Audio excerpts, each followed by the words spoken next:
In the name of the Father, of the Son, of the Holy Spirit.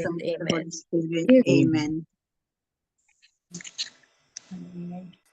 Come, Holy Spirit, fill the hearts of your faithful, and enkindle in them the fire of your divine love. Send forth your Spirit, they shall be created, and you shall renew the face of the earth.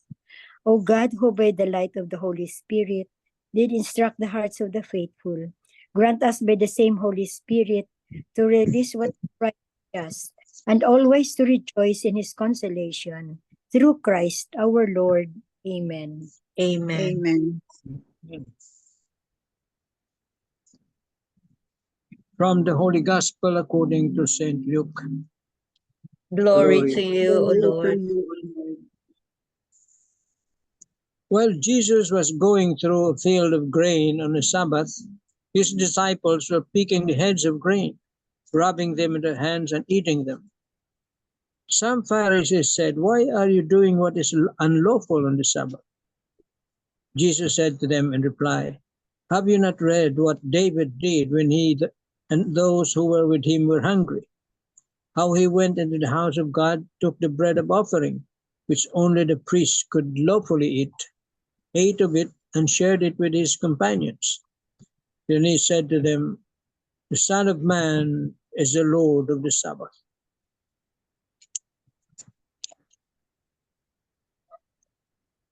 The Gospel of the Lord. Praise to you, O Lord Jesus Praise to you, O Christ. Lord Jesus Christ. Tita Lynn.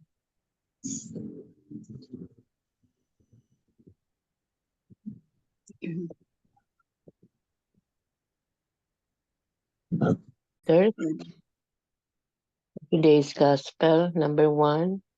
In today's Gospel, Jesus asserts that a human person's basic needs take precedence over ritual custom. Jesus cites how David and his men in their hunger ate the whole bread offered in the temple, meant strictly for priests.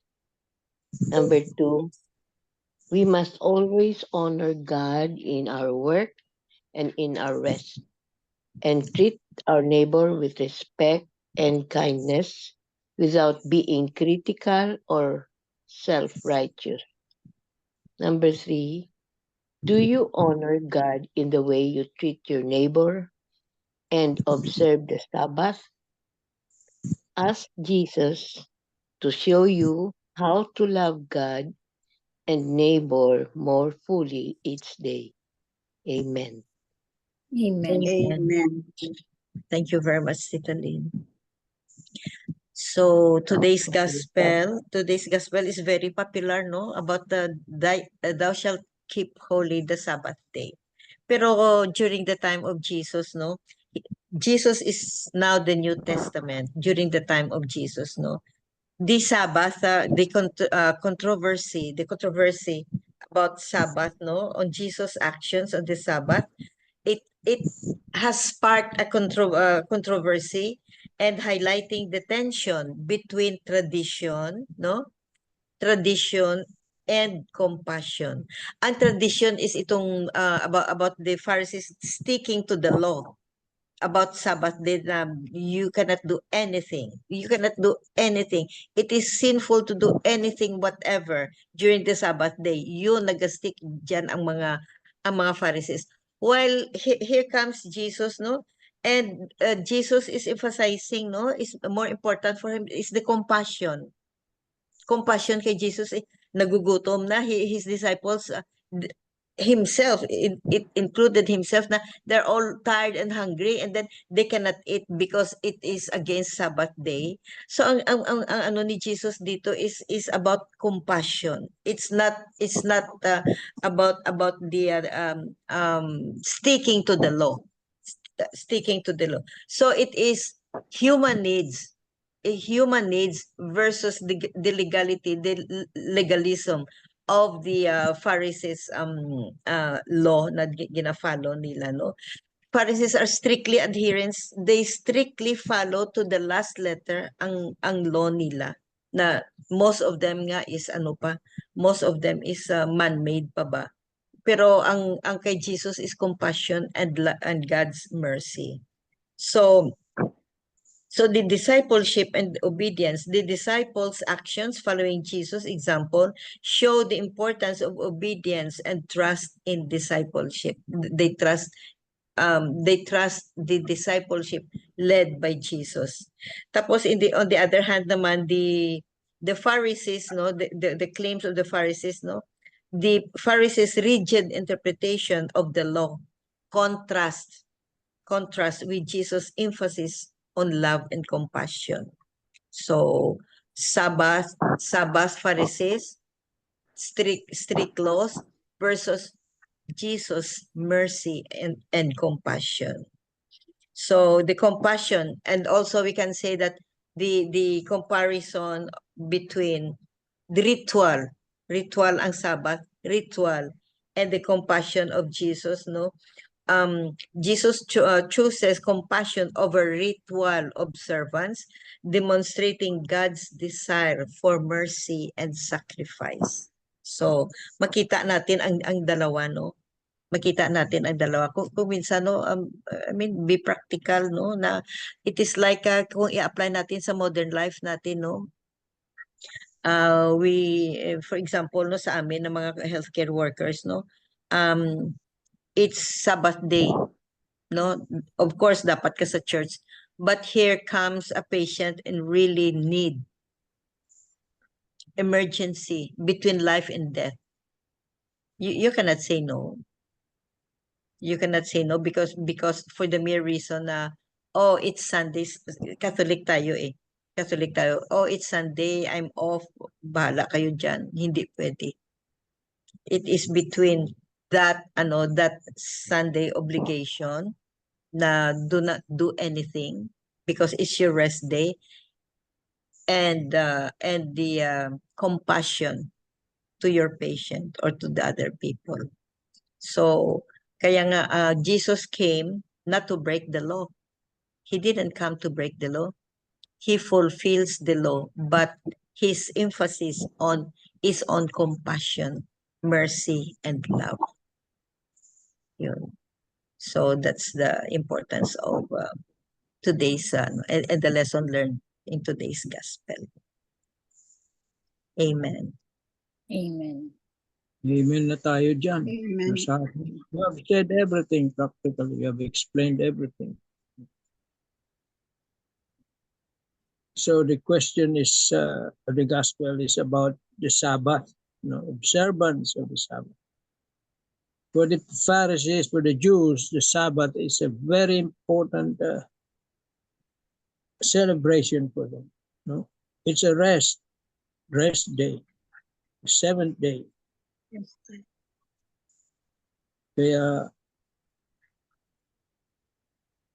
dito nagkaka-conflict to Jesus with the Pharisees because of the observance of the Sabbath. But what did Jesus say? Sabbath was made for man. The Sabbath had been set up not only for man's rest, but also to glorify God. This is the actual and true meaning of the expression, the Sabbath was made for man. Furthermore, by declaring himself Lord of the Sabbath, he openly manifests that he is very Okay na. Furthermore, by declaring himself Lord of the Sabbath, he openly manifests that he is the very same God who gave the precept to the people of Israel, thus confirming his divinity and his universal power. For this reason, other laws can be established just as Yahweh did in the Old Testament. Jesus can therefore be called Lord of the Sabbath because he is God. It was God, Father God, who gave the Ten Commandments.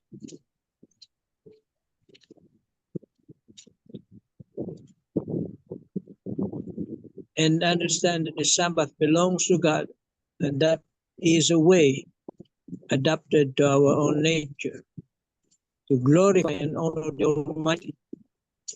Kaya for us, Sunday, before, during the time of the apostles of the Jews, it was a Saturday, not Sunday.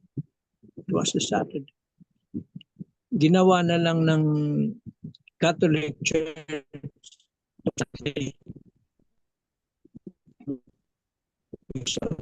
is already enough, no?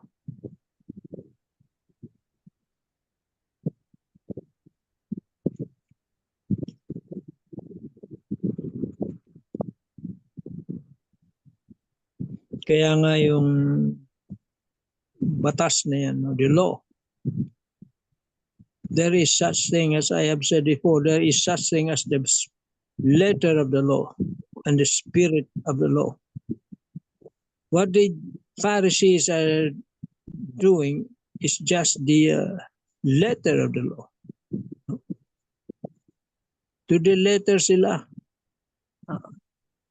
They do not care about the spirit of the law, which has a deeper meaning. And that is what you have said. Mercy and compassion. That is the spirit of the law. Philip, yun ang nilagay ni Jesus when he said, I did not come to abolish the law, but to fulfill the law.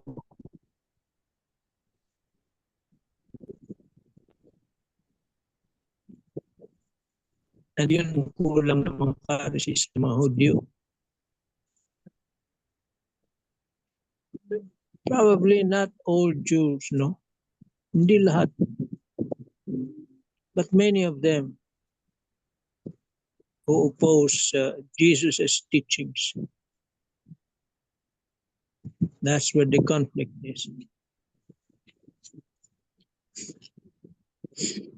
Because for them, Sabbath, sabi nyo nga, bawal gumawa, Well, bawal naman talaga, maski ngayon. Any work on a Sunday that requires more of labor, is prohibited. Labor intensive, gaya ng carpentry. Paglalaba, see? Is you exert effort there. You violate the Sabbath.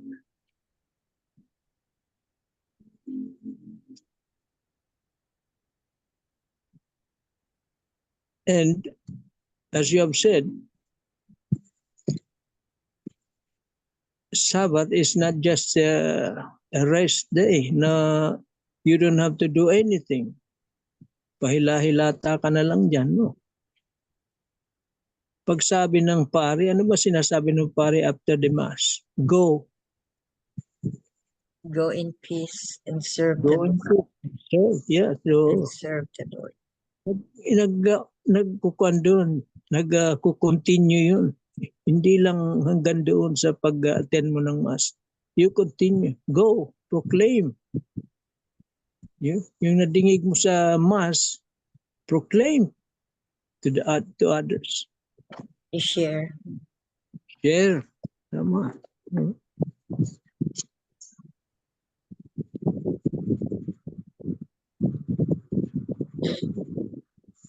Sabi nga nila in ultimong pagpindot ng mga buton sa The elevator. Work na yun.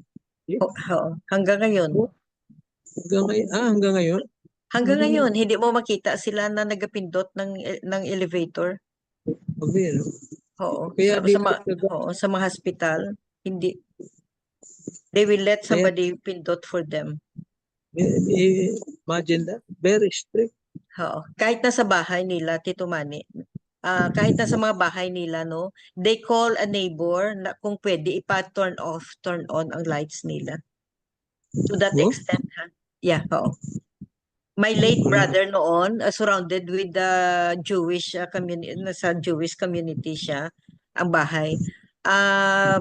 May mga neighbor sila na kumakatok sa bahay nila na to please turn on the light, turn off the light, turn on the, mga ganyan ba?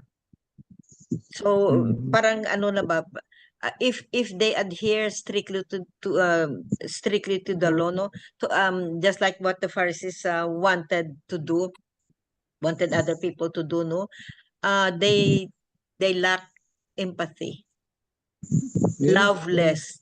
Loveless. Oo, loveless. So, bahala Wala kayo tayo- dyan. Basta ano. Walang problema doon eh. No? Walang problema doon kay Jesus. Ang problema, naging problema doon is hanggang doon lang ang ginagawa mo. You have to do more. See? Sabi nga doon sa mga gospel na nababasa natin, if you do just what the Pharisees are doing, anong magiging, what do you gain from that? Kung yun lang. You must do more. Yun ang sinasabi sa gospel. Kaya mere observance of the law is not enough. Kaya dinagdagan na Jesus yun. Mercy and compassion to your neighbor, to others. Yan. Kasi dito sa gospel, the picking of the head of grain and rubbing them, ninarab nila yun para mawala yung ipa. Work So na yun. fast. Galit na Imagine, galit. Imagine, is it considered war? Yeah, work yun. Picking of the grain and rubbing them para mawala yung ipa. Ika nga. Yun. Work na yun sa kanila. Rubbing them with their hands and eating them. But sabi nga doon is humans need. No? Gutom yung tao. Dapat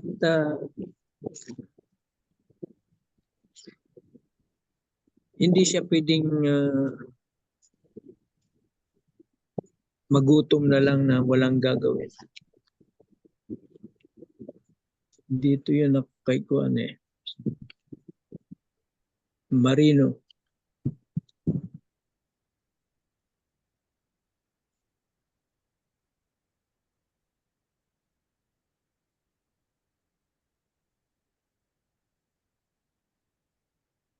Hindi pwede pabayaan ang human needs natin like eating, Yeah. basic. It's human needs versus versus sticking to the law. Kaya lang ang approach ng Pharisees is nagiging very critical sila, no? Palagi na lang may nakita na Mali. mali. Oo. Palagi na lang may nakitang mali and then nagiging self-righteous sila. Yes. They become critical of other people and then they become self-righteous and proud. Yes. Yun ang Tita, when there's one sentence that really that I really have to strike my heart. Sabi ni Father, if you cannot help anyone or somebody, please don't hurt him. Diba? Like they don't help in food, they don't do that kasi they're so self-righteous, very self-sustained.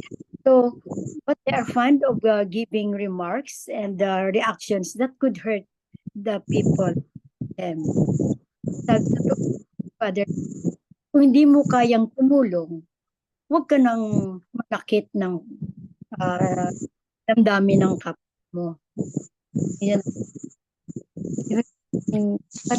Parang meaningful yun. And there's another one that he said, if you cannot attend the mass because you need to take care of your mother where there's no one to take care of her during Sundays, it's not your fault. Sabi ko mag-confess, sabi ng isang I'd like to confess like that. God is so merciful and with full of mercy and compassion. Jesus is very understanding. You don't need to worry, sabi doon niya sa babae na yun. Because taking care of your nanay, with your mother, is very, very important, and that really pleases our Lord. Sabi ko, ay Lord, salamat kasi it's me, sabi ko ganon. Sometimes I cannot attend the Sunday Mass because I'm alone, and especially if it's the schedule of mom sa kanyang personal. So I cannot leave her. Nag-echo, tita, no? Nag-echo. Okay. So it's Ano yan?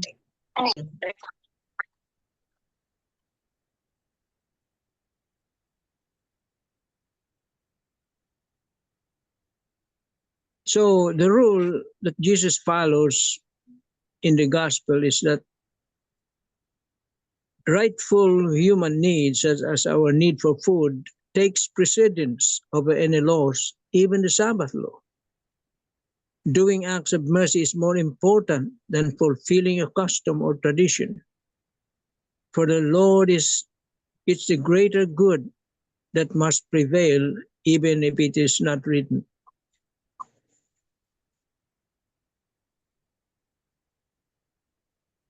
Come to think of it, what good would it do to us if we follow the law or laws, but in the process of following it, we deprive those who are in need?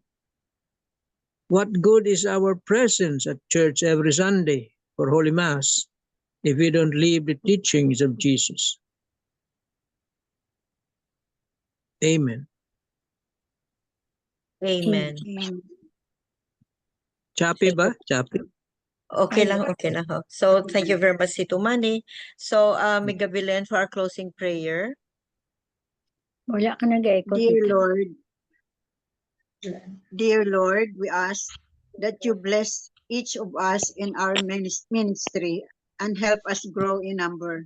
Your harvest will be great, and we strive to put forth our best as we tell the world about your promise of salvation. In Jesus' name, amen. Amen. And all together, please. Glory be to the Glory Father, be to the Father, to the Son, and to the Holy Son, and to Spirit, the Holy Spirit, as it was in the as it was beginning, in the is now, beginning, and is ever now, shall and be, ever shall be, world world without without end. end. Amen. Amen. In the name of the Father, In the the Son, and Father, the Son, Holy Spirit. Amen. thank you all. Thank you Thank very you, much. Love you. everyone. Bye-bye. Good Bye. night.